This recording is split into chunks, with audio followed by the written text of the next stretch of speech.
You can't control other people, but you can control yourself. That's the quiet, enduring wisdom at the heart of Stoic philosophy. A compass pointing toward something we've forgotten in the noise of modern life. Inner freedom. It begins the moment you stop trying to win approval and start learning how to truly care for yourself without apology, without permission. Because when your focus turns inward, when your energy is no longer scattered chasing validation, you don't just find peace. You rise. Not by doing more, but by becoming whole again. 1. Let go to level up, the inner power of release. There comes a moment in every man's life when he has to face a brutally honest question. What am I still carrying that no longer serves me? We are raised in a world that tells us more is better, more success, more stuff, more validation, more approval, more control. But here's the catch no one warned us about. Happiness doesn't come from adding more. It comes from letting go. Seneca. The truth is, the most powerful version of yourself is buried underneath everything you've been conditioned to hold onto. Expectations from others. Comparisons that cripple your self-worth. A fear of failure dressed up as ambition. The constant need to prove something to people who probably aren't even watching. It's time to cut the weight. Because what you don't release, you carry. And what you carry owns you.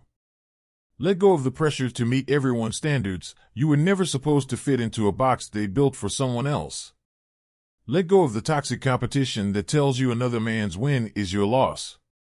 You're not here to run his race. You've got your own lane, and it was built for one. Let go of the shame you've internalized, the one that whispers you're not enough unless you're perfect. That voice? It's not yours. It's borrowed. Return it. Let go of the fear of silence. Many men distract themselves to avoid the noise in their heads. But what if, just what if, silence is where your strength lives? Not in more hustle. Not in more noise. But in stillness. In clarity. In ownership. When you learn to release what no longer belongs, you make space for what truly matters. Peace over pressure. Purpose over perfection. Progress over performance. You don't rise by adding. You rise by subtracting. By shedding every unnecessary layer until what remains is undeniably you. And make no mistake, letting go is not weakness. It's the ultimate flex. It's a declaration that you are no longer defined by what others think, by what went wrong, or by what never happened. You are not your past. You are not their opinions. You are not the version of yourself that needed approval to feel worthy. You are free the moment you decide to be. Reflect now. Pause. Take a breath. Ask yourself with unfiltered honesty. What have I been gripping so tightly that it's actually holding me back? Is it a grudge? A failed relationship? A version of yourself you no longer resonate with? An outdated story you've been telling yourself? Whatever it is, let it go. Not because it doesn't matter, but because you matter more. And here's the reward. When you stop chasing external control, you start cultivating internal command. That's how you rise. 2. Stop seeking approval, own your enoughness. And once you begin to let go, really let go, of what no longer serves you, a deeper realization begins to surface. You've spent too long outsourcing your worth. You changed your tone to be more liked.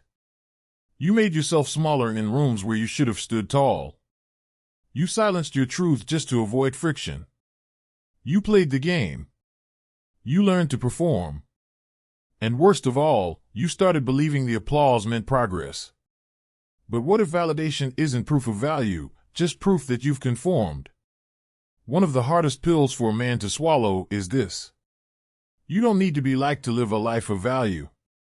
In fact, the moment you stop chasing acceptance, you start stepping into authenticity. You weren't born to be everyone's favorite. You were born to be real. To be grounded. To be whole. To be the kind of man who walks into a room and doesn't need to impress it, because his presence speaks louder than performance ever could. Here's the harsh reality. If your self-worth is built on being liked, then your power belongs to whoever's watching. That's not power. That's slavery, with a smile. The Stoics knew this long before it became a trendy quote. Marcus Aurelius wrote, "No one can hurt you unless you allow it. And no one can control you unless you gave them the keys. So take them back. Take back your time, your voice, your boundaries, your values. Take back the permission you've been subconsciously begging for to be your full, unfiltered self. The man who needs no permission is the man who cannot be shaken. Because here's what they don't tell you. When you stop needing to be admired, you finally start being respected. When you stop filtering who you are, you attract people who value the real you, not the costume. When you stop living for likes, you start living on purpose. This shift is not about becoming indifferent. It's about becoming independent. Independent of public opinion. Independent of performance-based self-esteem. Independent of the fragile need to constantly be seen. The world will try to convince you that your value lies in visibility. But your true power? It's in sovereignty. To live with self-respect that is untouchable. To say no and mean it. To walk away when your peace is on the line. To speak your truth, even if your voice shakes.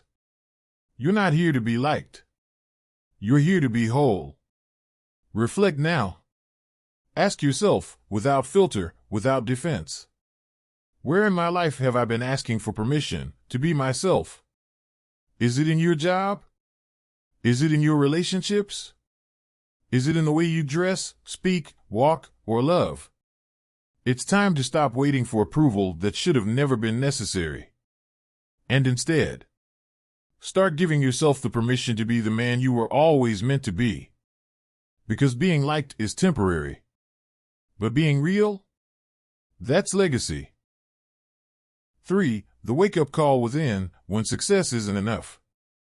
Now that you've stopped seeking permission to be yourself, a new question begins to echo in the silence. What if everything I was chasing wasn't what I needed? Meet James. On paper, he had it all.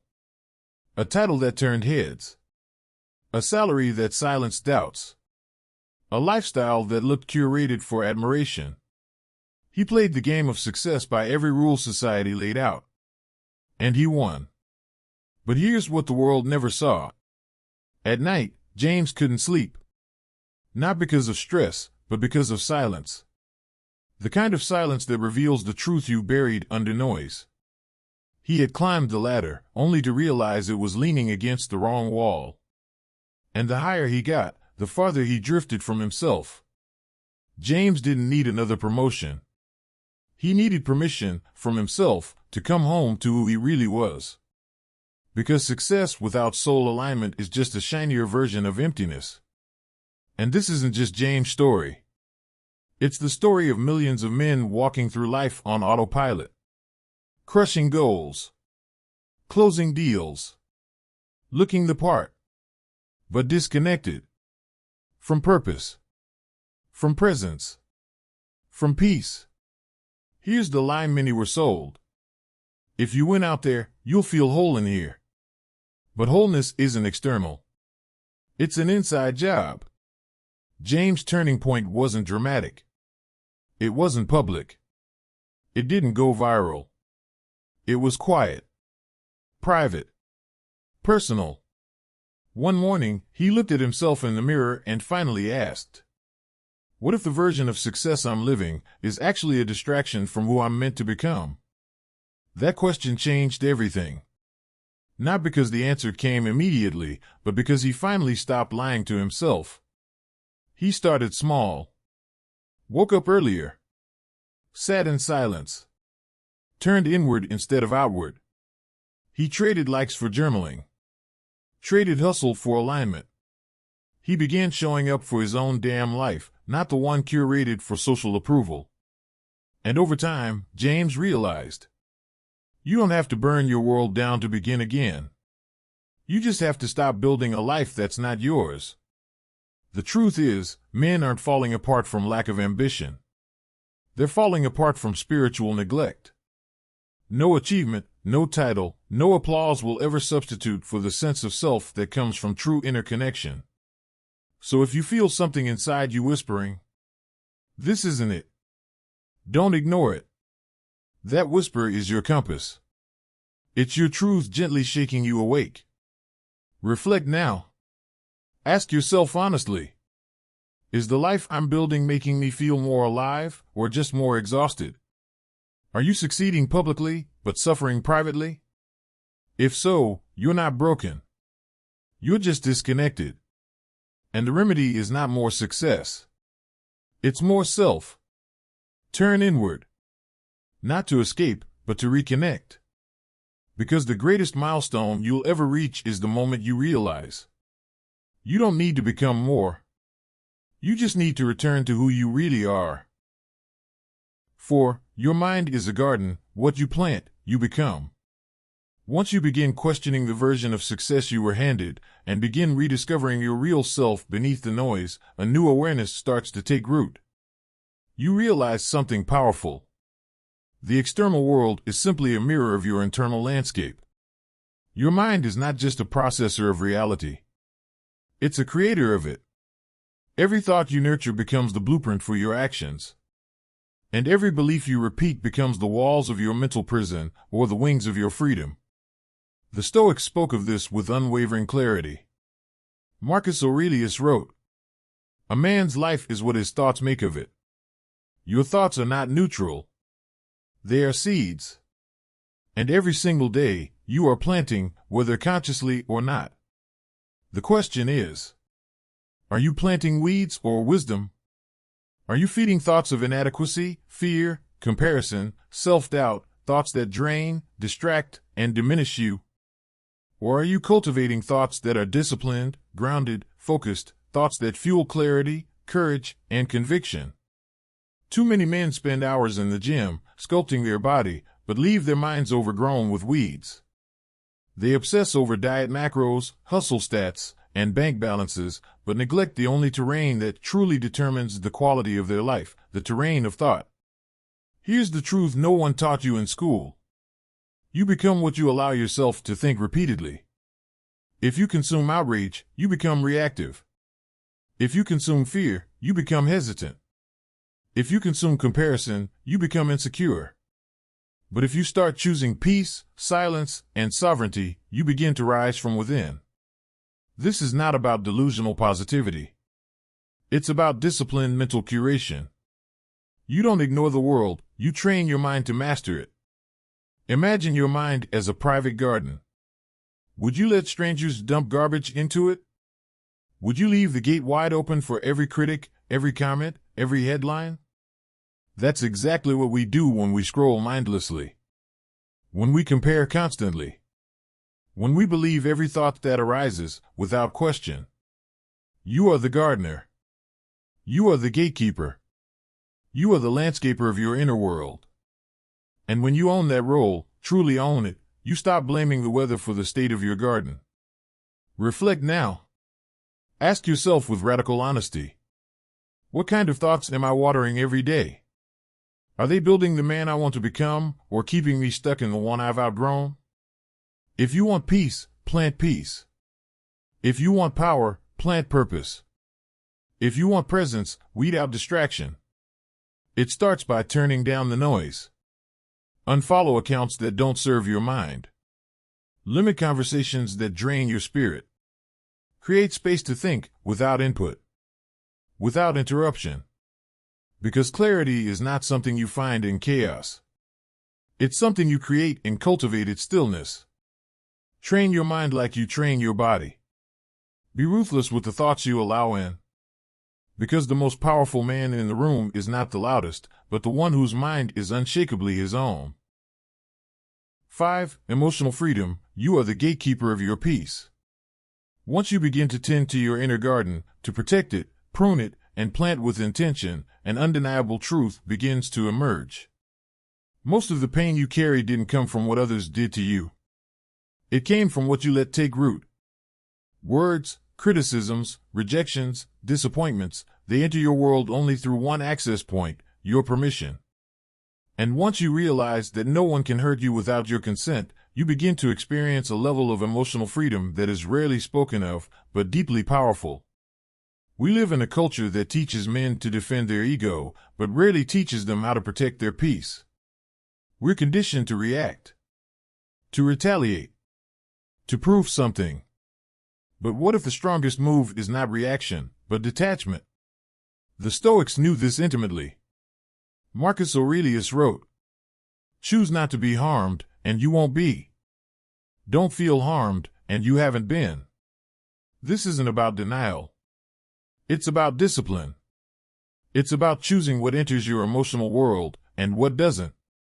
You are not a sponge. You are not obligated to absorb every comment, every glance, every dismissal. You are the gatekeeper of your inner temple. And not everything deserves entry. Here's the truth. Someone can insult you. They can misjudge you. They can reject you. But their action is meaningless until you decide how to interpret it. That's where your true power lives, in the pause between stimulus and response. In that pause, you reclaim your freedom. You say to yourself, "I see what's happening, but I choose not to carry it." This kind of sovereignty doesn't come from isolation.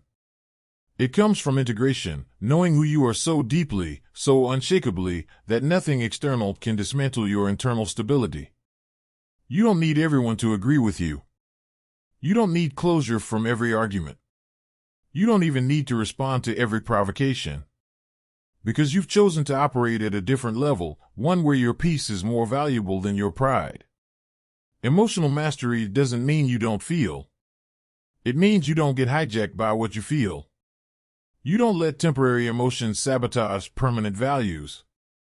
So next time someone tests you, offends you, or tries to pull you into chaos, don't ask, "How do I win this?" Ask instead, "Is this worth opening the gate?" Reflect now.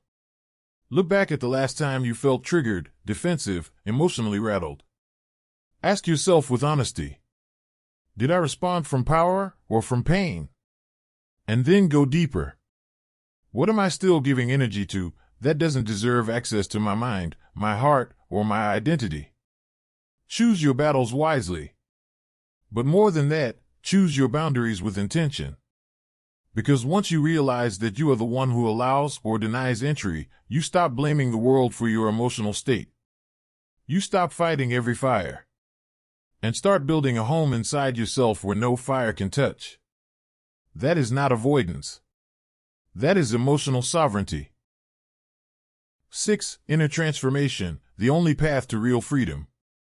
After mastering the art of emotional sovereignty, of choosing what gets to live in your inner world, a deeper challenge begins to unfold. Now you must stop managing the chaos and start changing the system. You've seen the effects of letting go. You've tasted the power of protecting your peace. But here's the next truth. You will never experience lasting freedom until you transform the source of your reactions, your inner operating system. It's easy to blame the world, the economy, the government, the relationship, the job, the algorithm. But until you realize that your real opponent is your untrained mind, you'll keep fighting battles that only exist on the surface. As the Stoics remind us, you have power over your mind, not outside events. Realize this, and you will find strength. This isn't a motivational quote. It's a blueprint for liberation. It means that your mind is your master until you become its trainer.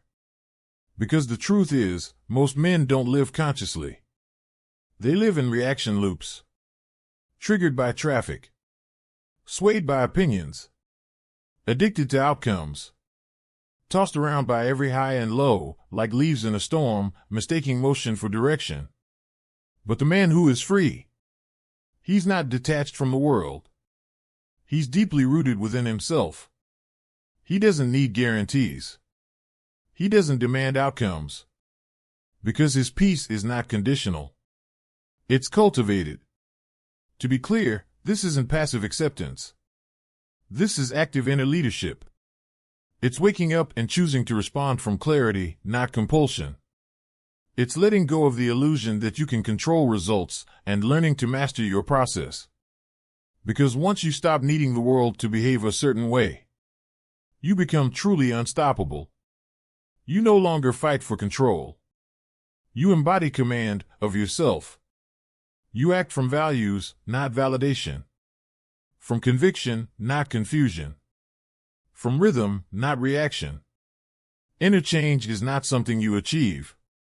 It's a lifelong practice, a daily devotion to becoming the kind of man your future self would thank you for. And here's the paradox. The moment you stop trying to control everything outside is the moment you finally take full control of your life. Reflect now. Ask yourself this right now. Am I trying to change the world to feel better, or am I changing myself to move through the world better? Where have you been externalizing your power? Have you been measuring progress by likes, outcomes, or other people's reactions? If so, it's time to shift the metric. From what you get, to how you show up. From what changes around you, to what transforms within you. Because freedom is not found in perfection. It's found in presence. In the daily decision to own your mindset, your energy, and your choices, regardless of what life throws your way. Discipline your inner world, and no outer storm will ever sink your ship. 7. Emotional freedom begins where emotional baggage ends. As you continue the journey inward, learning to train your mind, to respond instead of react, to act from presence rather than panic, you will inevitably encounter the final, heavy layers. The emotions you've buried, carried, and sometimes worn like armor. Oftentimes, without realizing it, you've made a home for them inside you. Anger, resentment, jealousy, shame, bitterness, guilt. They sit in silence, shaping your thoughts, guiding your decisions, weighing down your breath. And yet, they don't scream. They simmer. Quietly. Constantly. Until you believe that the heaviness is just who you are now. But here's the truth most men never hear. You are not your emotions. You are the one experiencing them. And you have the right, and the power, to release what no longer deserves to live inside you. Let's be honest. You weren't taught how to process pain. You were taught to mask it. To power through. To push it down and man up. But emotions don't disappear. What you suppress, you store. And every unprocessed emotion becomes a weight you carry into every relationship, every decision, every moment. The Stoics weren't emotionless. They were emotionally disciplined. They understood that the path to true power was not the absence of feeling, but the mastery of it. Imagine this, you're walking through life with a backpack you've never opened. Inside it, the arguments you never settled. The father's approval you never got. The breakup you never healed from. The mistakes you never forgave yourself for. You've been carrying it so long, you no longer notice the strain. But it's there. It affects your posture, your energy, your presence. And most importantly, it prevents you from living light. So how do you begin to let go? Not by forcing it. Not by pretending you're over it. But by bringing it into the light, one emotion at a time. You sit with the anger. You look at the jealousy. You listen to the shame. And instead of resisting it, you ask, what is this feeling trying to teach me? And am I ready to stop carrying it? You don't heal through suppression. You heal through integration, by understanding that your emotions are messengers, not enemies. They're signals, not identities. And when you face them with clarity and compassion, you free yourself. Not from feeling, but from being enslaved by what you refuse to feel. Reflect now. Ask yourself with full honesty. What am I still holding on to that is weighing down my soul? What resentment is still echoing in the background of your life? What shame are you still punishing yourself for? What anger are you still carrying that someone else put there? It's time to set it down. Not for them. For you. Because emotional freedom isn't found in becoming untouchable, it's found in becoming unburdened. You weren't born to carry every wound. You were born to learn, release, and rise. When you finally let go of the emotional weight that's not yours to hold, you don't just feel lighter. You become unshakable. 8. Radical responsibility. No more excuses. This is your life. Once you've let go of the emotional weight, once you've dropped the anger, the resentment, the guilt that no longer serves you, you'll find yourself standing in front of a clear mirror. And in that mirror, there's no one else left to point at.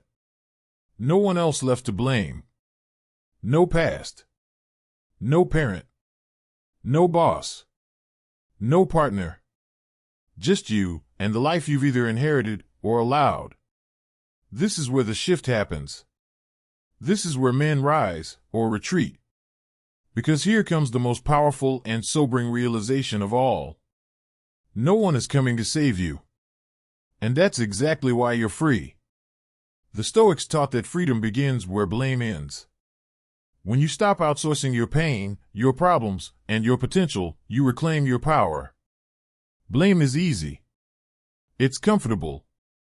It gives us a temporary escape from the discomfort of accountability.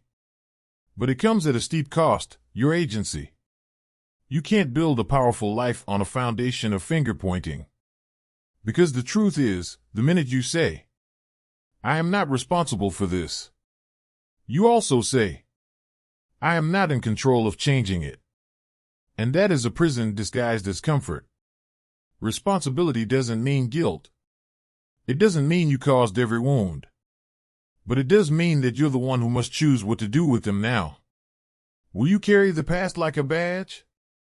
Or will you use it as raw material to forge something stronger? Will you wait for closure? Or will you become your own source of completion? Will you keep waiting for the perfect time, the perfect partner, the perfect circumstances? Or will you finally realize that the only thing missing from your life is your full presence in it? You've been handed a pen. It's in your pocket right now. You can use it to underline the same tired stories. Or you can use it to rewrite the next chapter with clarity, courage, and conviction. And the first line of that chapter begins like this. From this day forward, I take full responsibility for who I become. That's where it starts. Not with inspiration. Not with another book, podcast, or quote. But with a decision. A vow to no longer wait and to no longer blame. You were not put on this earth to be a spectator of your own life. You are the author. The editor. And the only one qualified to finish the story on your terms. Reflect now. Ask yourself this, not hypothetically, but seriously. Where in my life am I still pointing fingers instead of pointing inward? Are you blaming the market, or are you building new skills? Are you blaming your childhood, or are you healing your patterns? Are you blaming her, or are you becoming the kind of man who doesn't abandon himself? This is your life. Your choices. Your rules, once you decide to take full responsibility. And when you do, something wild begins to happen. You stop feeling like a victim. You stop waiting. You stop hesitating. And you start building, brick by brick, a life no one else can take credit for. Because the moment you claim responsibility, you become the architect of your freedom. 9. Let go of the need to be seen, live aligned, not approved. Once you've claimed full responsibility for your life, no more excuses, no more blame, a subtle but dangerous craving starts to reveal itself. The need to be acknowledged. To be seen. To be validated. You may not say it out loud. You may tell yourself it doesn't matter. But somewhere beneath the self-control, beneath the ambition, beneath the discipline, you're still hoping someone will notice. That someone will finally say, you're doing enough. You've changed. You've arrived. And if they don't, you begin to question the journey.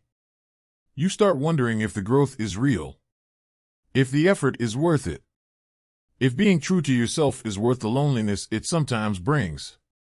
But here's what most men never realize.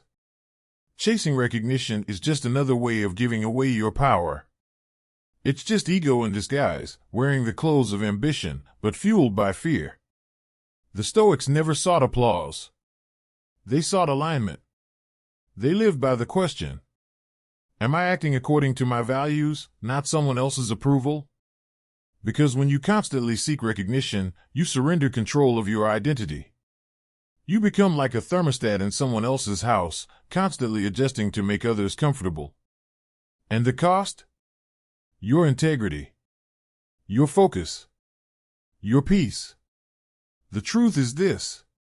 Living aligned will often mean living unseen. You won't always be celebrated for doing the right thing. You won't always get praise for choosing the harder path. You might even be criticized, misunderstood, or ignored. But you don't do it for recognition. You do it because it's right. Because it's you. Because it's who the man you respect would be, even if no one's watching. This kind of living is quiet. It's not about spotlights. It's about sovereignty. Imagine walking into every room, every situation, every conversation without the need to prove, impress, or convince. You're not performing. You're not adapting. You're simply being fully, unapologetically, and consistently. Because here's the thing. Approval is addictive, and it always demands more. But when you live from a place of inner conviction, you don't need applause. Your clarity is louder than their opinions. Reflect now. Ask yourself, and answer honestly. Where in my life am I still doing things just to be seen, liked, or approved? Is it how you dress? How you speak? What you post online? Who you spend time with? The goals you chase? What would change, radically, if you stopped doing things for recognition and started doing them from identity? Because here's the truth most people are too afraid to face. When you need to be accepted in order to be authentic, you're not being authentic, you're negotiating. And you were not born to negotiate your truth. You were born to embody it. To live it. To walk into the world carrying the kind of self-respect that doesn't need a witness to be real. So let them misunderstand. Let them ignore you. Let them question your path.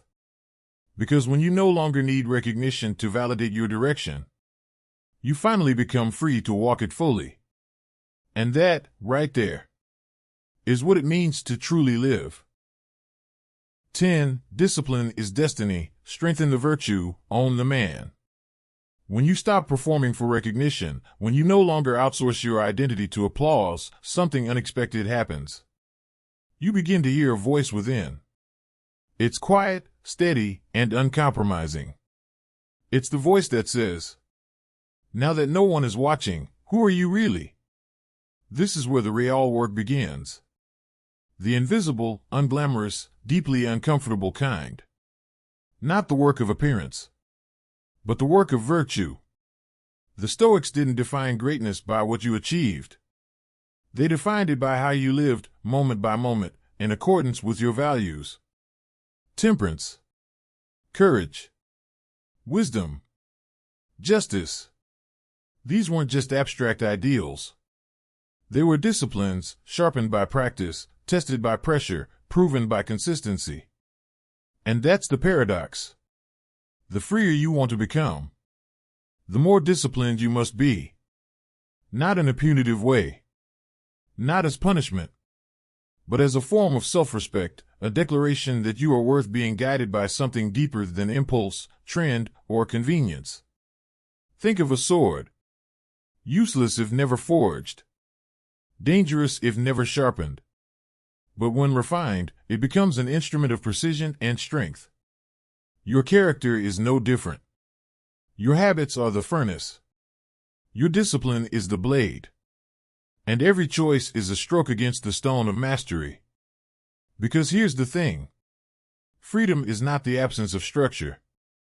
It's living in alignment with the structure you chose for yourself. So what kind of structure are you building?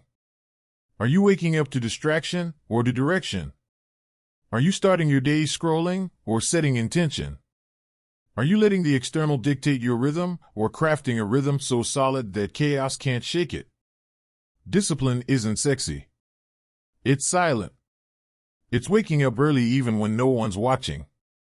It's walking away from comfort when comfort leads to compromise.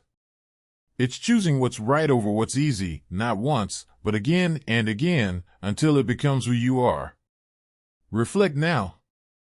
Ask yourself, with no filter, no excuse, what small daily action, if done consistently, would make me unrecognizable a year from now?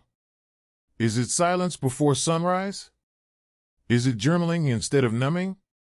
Is it finally keeping the promises you make to yourself, not just to others? Virtue isn't built in a week. But every day you show up, in the smallest way, you place another brick in the foundation of a life you can stand on, without shame, without pretending, without apology. Because in the end, true self-mastery isn't about control. It's about congruence. Who you say you are, and how you live, finally becoming the same thing. And that's the man the world needs more of. Not louder. Not richer. Not flashier. Just more anchored. More honest. More real. You don't need more hype. You need more stillness. After everything we've uncovered, the letting go, the emotional sovereignty, the radical responsibility, the quiet alignment with values over noise, you're left standing at the simplest, and yet most profound, truth. You don't need more motivation. You need fewer distractions. Because deep down, you already know who you are. You already feel the pull. You already hear the voice that's been whispering for years beneath the static. The voice that says, slow down. Come back. Stop chasing and start becoming. We live in a world engineered for overstimulation. A world where your attention is their currency. A world that wants you to keep scrolling, keep comparing, keep consuming, because the moment you sit still long enough to listen, you remember your power. And that's what they fear most. A man who is clear. A man who is calm. A man who is no longer driven by lack, applause, or reaction, but anchored in presence, purpose, and inner command. So no, you don't need another motivational speaker. You don't need another morning routine hack. You don't need another fire emoji caption or dopamine hit. What you need is to cut the noise. Reclaim your attention. Recenter your focus. And rebuild the relationship with the only person who's been there through it all, you. This is not about doing more. It's about doing less of what doesn't serve you. Let go of what you can't control.